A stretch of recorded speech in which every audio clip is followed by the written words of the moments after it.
अस्सलाम वालेकुम, मेरा नाम हफ़ीज़ हैदर है और मैं क्लिनिकल साइकोलॉजिस्ट हूँ। अगर बात करें जब भी हमारे पास जो है पेशेंट के हमारा मेजर जो है वो की रोल होता है पेशेंट के साथ रैपो बिल्ड करना। पेशेंट के साथ रैपो बिल्ड करने के लिए मैं स्पेसिफ़िकली जो है सीसीटी को फ़ॉलो करता हूँ, क्लाइंट सेंटर थेरेपी को फ़ॉलो करता हूँ, इसके मेजर रूट्स को फ़ॉलो करता हूँ। तो मेजर रूट्स में मुझे सबसे अच्छा एक रूट जो लगता है वो ये होता है जेन्युइननेस। कि भई मैं आपको समझ सकता हूँ, मैं आपके साथ जो है 100% जो है आपके मुताबिक हूँ, आपकी हर चीज़ को कॉन्फिडेंशियल रखूँगा क्योंकि पेशेंट के लिए सबसे इम्पोर्टेंट होती है उसकी कॉन्फिडेंशियलिटी। कॉन्फिडेंशियलिटी को मेंटेन करने के लिए जेन्युइनेंस टेक्नीक को यूज़ करना ही पड़ता है ताकि रैपो को हम और स्ट्रॉन्ग कर सकें, मजबूत कर सकें पेशेंट ताकि अपने सारे दिल के गुबार जो है खुल के सामने रखें, उसकी हिचकिचाहट ख़त्म हो और जो है वो अपने ट्रीटमेंट के लिए जो है मोटिवेट हो और इसके साथ-साथ जो है ट्रीटमेंट के स्टेप्स को फ़ॉलो कर सके। तो ख़ैर जेन्युइननेस क्लाइंट सेंटर थेरेपी का बहुत ही बेसिक जो है रूट है जिसको फॉलो करेंगे रेपो बहुत ज़्यादा स्ट्रॉन्ग होगी। वैसे तो ओवरऑल जो है स्टेप्स हैं लेकिन जेन्युइननेस जो है कॉन्फिडेंशियलिटी को मेंटेन करने के लिए बहुत ज़्यादा इम्पोर्टेंट है।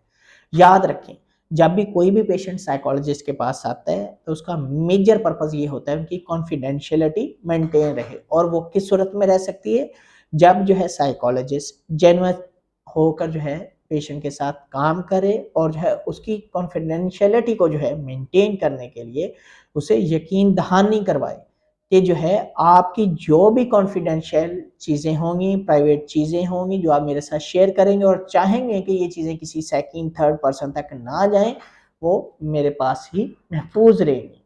और डिफरेंट जो है ट्रीटमेंट के प्रोटोकॉल्स बताएँ ताकि जो है पेशेंट के साथ रैपो बिल्ड हो सके। रैपो बिल्ड करने के लिए बहुत ज़्यादा ज़रूरी है साइकोलॉजिस्ट का जेन्युइन होना और जेन्युइन होकर काम करना।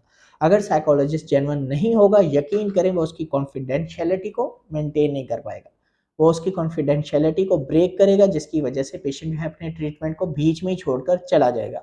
बहुत सारे केस सिनेरियोज़ ऐसा होते हैं कि जो है पेशेंट की रिक्वायरमेंट होती है कि जो है साइकोलॉजिस्ट उनके साथ जेन्युइन हो और जो है वो उनकी कॉन्फिडेंशियलिटी को मेंटेन करे और जो है हम अपना ट्रीटमेंट करवा सकें। जैसे ही उन्हें फ़ील होता है कि ये जो साइकोलॉजिस्ट है, ये हमारे साथ जेन्युइन नहीं है, हमारी कॉन्फिडेंशियलिटी को ब्रेक कर सकता है, तो यकीन करें वहीं पर जो है ट्रीटमेंट ब्रेक हो जाता है, स्टक हो जाता है। अगर कोई साइकोलॉजिस्ट वीडियो देख रहा है और वो जो है लाज़मी अपनी जेन्युइननेस शो करे, सीसीटी थेरेपी का एक की रूट है, अगर वो इसको फ़ॉलो करेगा, वो जो है एक अच्छा साइकोलॉजिस्ट बन सकता है, एक अच्छी रेपो बिल्ड कर सकता है।